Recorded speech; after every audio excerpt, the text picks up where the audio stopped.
Yo do about Adom TV see from a writer Amenya Raphael Diala Centro Campesta Creativo dia drusue e agodie mu nsem ye hyase e de free Kylian Mbappe ne ho nsensem so opo nipa is e wo gine din fa wiase afanani na abrante we number 1 clubs ahoro penepa ko Saudi Arabia Ahilalfo ayi sika be se 300 million euros e de ato table so abrante na mpese obeko na emomu no ura mu Spain a one Madrid fo e verbal contract akasa abrante na beje penie na wako uko ebia Spain ho na akora no basafo nso so tetenkwanchen eso mu hia branch na na England Manchester United Chelsea fo ni na ebo ne ho timing Kylian Mbappe so obekọ anaso wonko ene oguso monetane mana ni sika ogie o Paris Saint-Germain fo akachi ejina 61 million pounds eye o 61 million pounds eno agigu ne futuom ono ankasa na japade a wo ni na ni sika ne dan ni sei ene ne nkokọ a wo ni na okekani na abomu a ene na mbesa 150 million pounds branch ne wosika pa ba 110 se onimu ka atwi no so no ade a opepa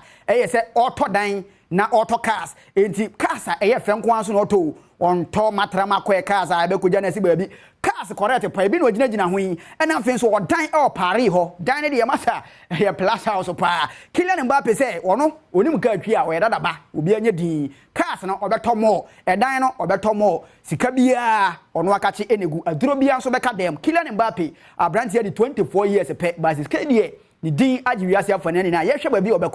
obeko bia ya de ho santanam enso be na makire e de aba me de ura Bayern nchimfo enso akache Bayern Munich e ya ball boku a omo wo Germany na enei womo awilizi omo new kit e away de no omo ko obi man so obi kuro so a eno na omo be hye Bayern Munich away jesi ni unse predominantly e black sa and other colors enso e wo mu a mia Bayern Munich omo ni abre ese next season omo be di agoropa Thomas Tuchel and e omo coach wadi nsi akantam say this is in here enya de obefa na hogon so kra obebo adwuma na wonim so ochena anopa 10 am omo ne fronta Kawasaki fronta ene ehyiasi akan omo be hye saagesi we aginam adi agoro ama bibia nso wada din Bayern nchimfo enso akache no 2023-2024 season die womo so omo ni agoro yade wo wie abusua de otie bia afa na sa anida so ho ene Friday arese chensa wona me de mawo na de tie ne ma memfa anko India ababawa we yawo no oninsa ne nsam yenu na ani ho ba wagire din ese sika o ba bia no ogigu ne futuom nyasam keto na India akura de wonim se omo no anya omo ne nanu ada ye betwa ntoli se omo ne Ghana ko bo no mo hye 99 na omo ma yakwanya se ye hye 1 a ye mfa cup na ye ntimi anye India fuoi ehwo na ababawa we free o me pa twa ono no